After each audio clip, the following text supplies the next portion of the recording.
नमस्कार, मी गौरी आणि हे आहे आपलं मराठी यूट्यूब चॅनल अमेरिकेचा. खरं तर मला या व्हिडिओची सुरुवात घरातूनच करायची होती. घरातली सुद्धा धावपळ जी या गोष्टीसाठी नेहमी असते ती दाखवायची होती, पण ती धावपळ एवढी असते की मला फिल्मिंग करणं अजिबात जमलं नाही. आणि ती गोष्ट म्हणजे कॅम्पिंग. तर येस, इथलं पहिलं कॅम्पिंग करण्यासाठी आज आम्ही निघालेलो आहोत. सगळी लिस्ट प्रमाणे सगळ्या गोष्टी घेऊन झालेल्या आहेत. एकदाच एक गाडीत बसलो, गाडी सुरू केली, रस्त्याला लागलो आणि मग म्हटलं आता व्हिडिओची सुरुवात करावी. खूप सुंदर सुंदर इथं प्रोव्हिन्शियल पार्क्स आहेत, खूप छान छान कॅम्पसाईट आहेत. एकंदरीतच इकडचा निसर्ग मला खूप आवडायला लागलेला आहे, कारण तो थोडा वेगळा आहे ना मिनेसोटापेक्षा.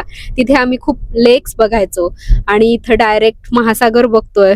उंच उंच झाडं, छान छान स्नो पडलेले डोंगर, ही सगळी जी सिनरी आहे ना ती याच्या आधी बघितलेली नव्हती. तिकडे असताना ते अनुभव घेतलेले नव्हते, म्हणून इथला निसर्ग वेगळा वाटतोय. तर अशीच एक कॅम्पसाईट बुक केलेली आहे. आमच्या मित्रानं खरं तर ती केलेली आहे आणि त्यांच्या सोबतच आजचं आपलं हे कॅम्पिंग असणार आहे. म्हणजे थोडक्यात अजून एक फॅमिली आहे कॅम्पिंगसाठी आपल्या सोबत. तर चला आता त्या प्रोव्हिन्शियल पार्क मध्ये कॅम्पिंगला जाऊयात. बाकीच्या सगळ्या डिटेल गोष्टी, त्या पार्कचं नाव आणि ती कॅम्पसाईट कशी आहे आणि कसं होणार आहे हे कॅम्पिंग, हे तुम्हाला पुढे व्हिडिओ कळेलच.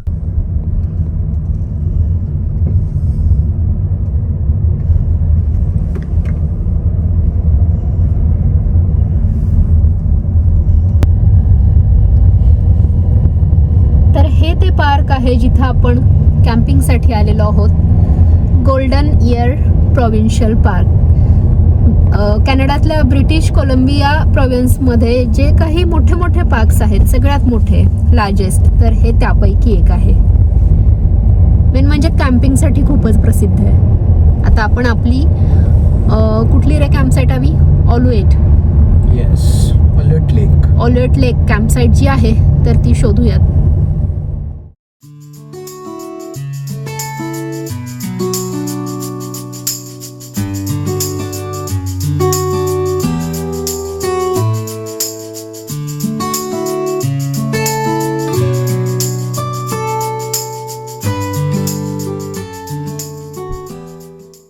इथं आता आपल्याला सांगायचं आहे त्यांना की आमचं रिझर्वेशन आहे. इथं कॅम्पसाईट रिझर्वेशनचे चार्जेस आहेत $51.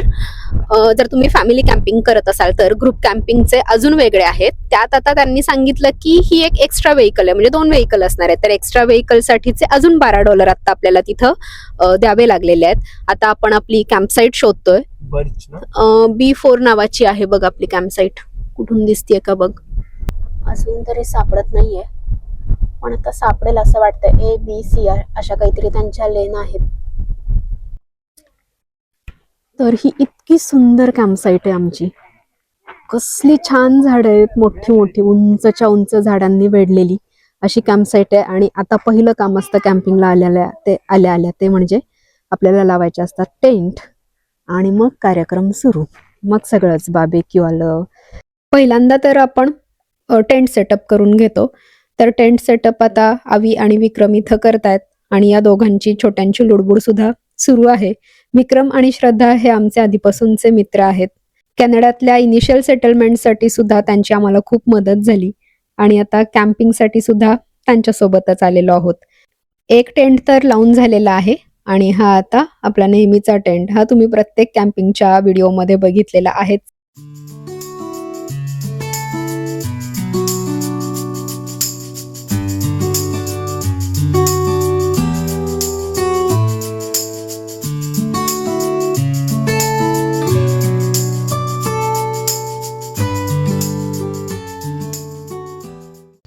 टेंट तर आता आमचे लावून झालेले आहेत.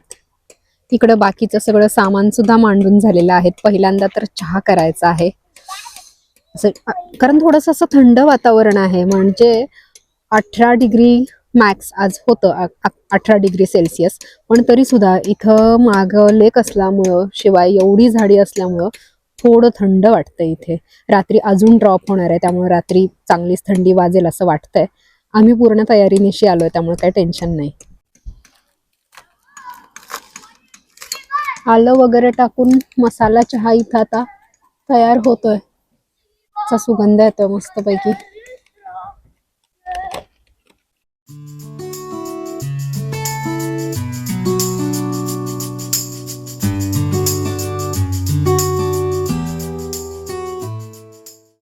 या पार्कमध्ये बऱ्याच प्रकारचे प्राणी आहेत, अगदी जंगली प्राणी. अस्वलं तर खूप आहेत, पण या छोट्या छोट्या खारी ज्या आहेत अगदी माणसाळलेल्या वाटतात.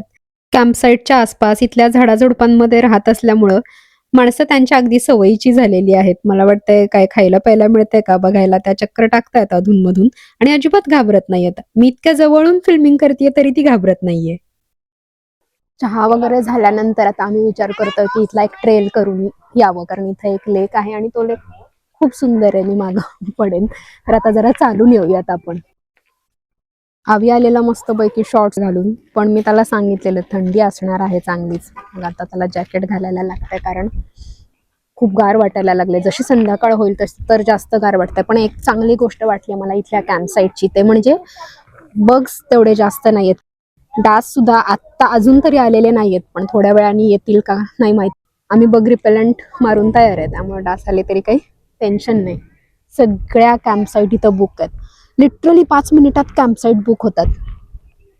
3 महिने आधी कॅम्पसाईटचं बुकिंग ओपन होतं आणि ज्या चांगल्या कॅम्पसाईट असतात तर त्या लगेच बुक होतात.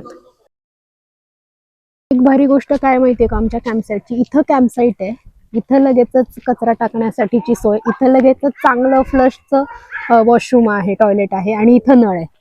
सगळं खूप जवळ आहे. खरं सांगू का आत्ता काय वाटतंय, असं वाटलं होतं की आता आपण डायरेक्ट एक देश सोडून दुसरीकडे जाणार, तिथं सेटल होणार, मग तिथं पहिल्यासारखंच आपलं सगळं रुटीन सुरू होईल का. जसं की आपल्याला पिकनिक्स आवडतात, आपल्याला कॅम्पिंग आवडतं, हायकिंग आवडतं, इकडं तिकडं नवीन गोष्टी बघायला जायला आवडतं. पण इथं आल्यानंतर सुरुवातीची सेटलमेंट व्हायला जो काही वेळ लागला तो तेवढाच. त्याच्यानंतर पुन्हा जसं होतं तसं सगळं पूर्ववत सुरू झाल्यासारखं वाटतंय. पुन्हा आम्ही फिरायला बाहेर पडतोय, पुन्हा नवीन नवीन प्लॅन्स होतायत, मजा येतेय. बिल्वला त्याच्याच वयाचा हा मित्र मिळालाय नवीन, विरांश. त्या दोघांचं आपलं चाललेलं आहे खेळ, दंगा, मस्ती. त्यामुळे आम्हाला सुद्धा वेळ मिळतोय.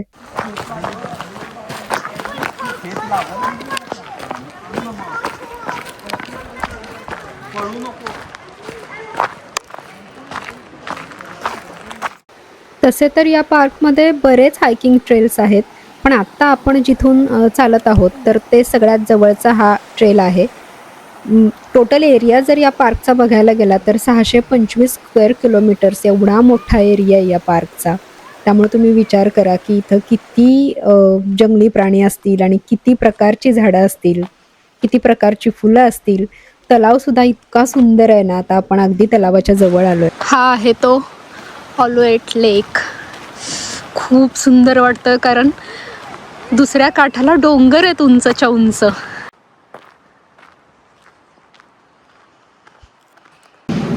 जरा खाली उतरता येतंय का बघूयात.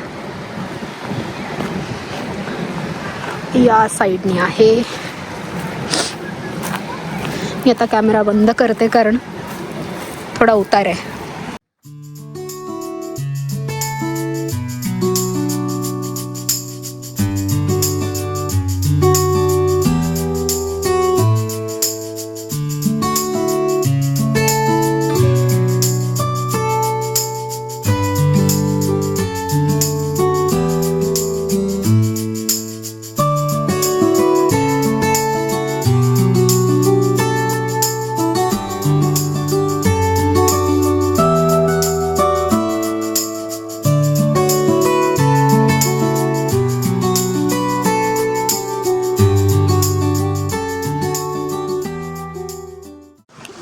सुंदर वाटलंय पण मला खूप सुंदर वाटलं कारण मी लेकच्या पलीकडं डोंगर कधी नाही.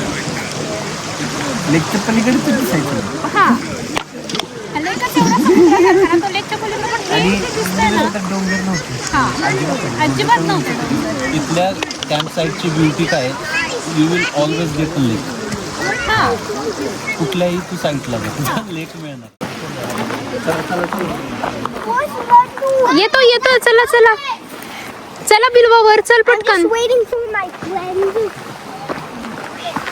बापरे मी घसरणार नाही ना मागे.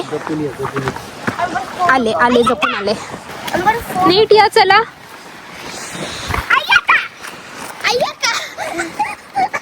असं वाटत होतं ना की इथून जाऊच नाही, इथंच बसून राहावं.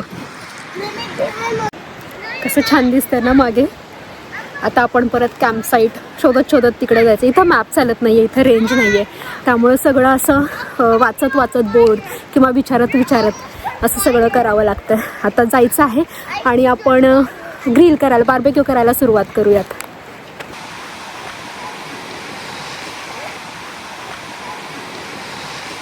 या दोघांना बॅटबॉल खेळताना बघून खूप छान वाटतंय, कारण बिल्वची बॅटबॉल खेळण्याची ही पहिली वेळ आहे. आम्ही ज्यावेळी इकडे आलो त्यावेळी बिल्व फक्त 1 वर्षाचा होता, त्यामुळं त्यानं कधी बॅटबॉल खेळलाच नाही. त्याला ती कधी प्लॅस्टिकची बॅट आणि तो छोटासा बॉल कधी आणणं झालं नाही, पण आता छान वाटतंय.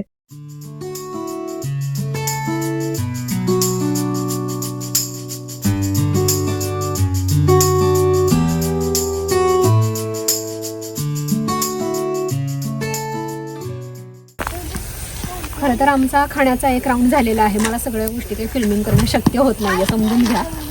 आता कॉर्न खायचे आहेत, कणसं खायची आहेत. अननस पण करून झाले. अननस कुठे टाकले बघ, तिथे आहेत. सगळा पसारा आहे.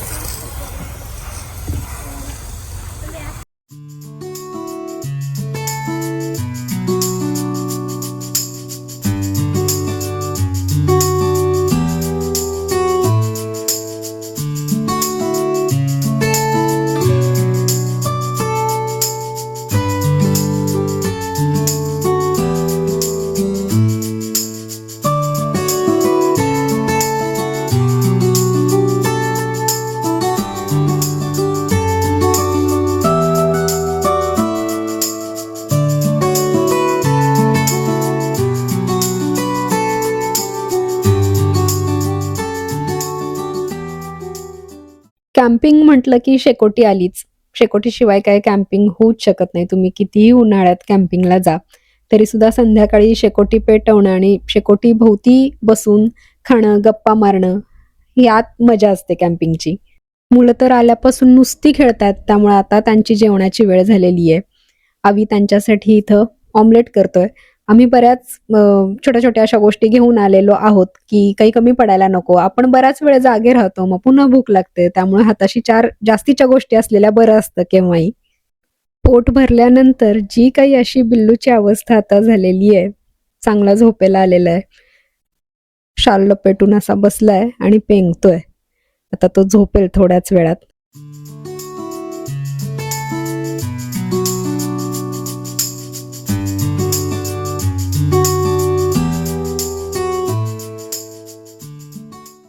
आता ही आमच्या जेवणाची तयारी. क्रीम चीज पण लाव थोडंसं.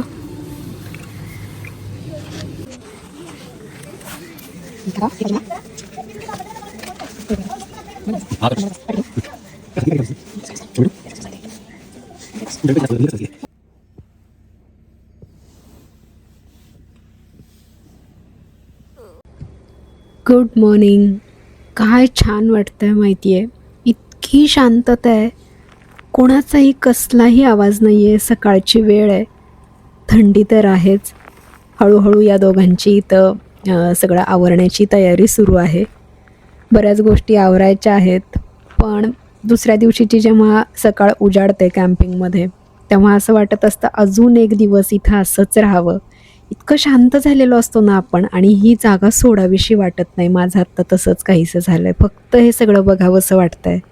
शेकोटीसाठी आणलेली लाकडं सगळी रात्रीच संपली होती, पण हे दोघं सकाळी लवकर उठले आणि या दोघांनी अजून एक मोळी आणली. इथं आसपास जरी लाकडं पडलेली असली तरी ती काही शेकोटीसाठी वापरता येत नाहीत. तर लाकडांची एक मोळी इथून आपल्याला विकतच घ्यावी लागते. 1-2 तुम्हाला जेवढी पाहिजे तेवढी. $10 एक अशी ही एक मोळी आहे.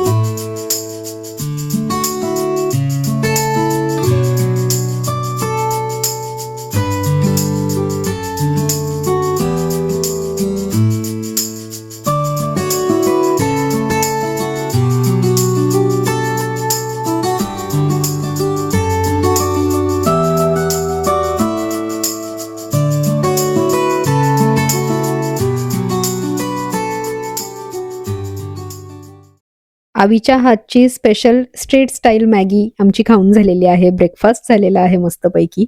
आणि आता सगळं सामान आपण जसं आणलं होतं तसं पुन्हा पॅक करायचं आहे.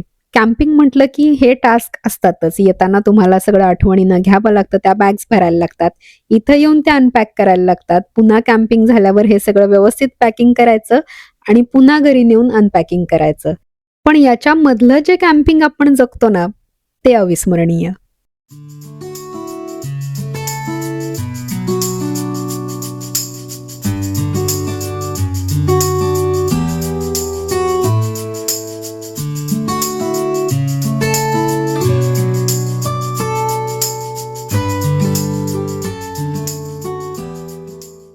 मस्तपैकी आमचं कॅम्पिंग झालेलं आहे. मला वाटलं होतं त्यापेक्षा हे कॅम्पिंग खूपच छान झालं. थोडीशी थंडी होती, पण आम्ही प्रिपेअर्ड असल्यामुळं म्हणजे जॅकेट्स आणि सगळे विंटर गिअर्स वगैरे घेऊन आल्यामुळे एवढं काही वाटलं नाही. तुम्ही जर इथे राहत असाल ब्रिटिश कोलंबियामध्ये, कॅम्पिंगचा प्लॅन करत असाल, कदाचित खूप जणांना हे माहिती सुद्धा असेल की हे जे गोल्डन इयर प्रोव्हिन्शियल पार्क आहे हे कॅम्पिंगसाठी खूपच प्रसिद्ध आहे आणि खूप चांगली जागा आहे कॅम्पिंगसाठी. तर नक्की बुकिंग करा आणि इथं कॅम्पिंगचा एक्सपिरियन्स घ्या. मला असं वाटतं की मी अजून एक बुकिंग केलेलं आहे याच पार्कमध्ये कॅम्पिंगसाठीचं. कदाचित आम्ही पुन्हा एकदा सुद्धा इकडे कॅम्पिंगसाठी येऊ. आता भेटत राहू अशा छान छान व्हिडिओज सहित. बाय.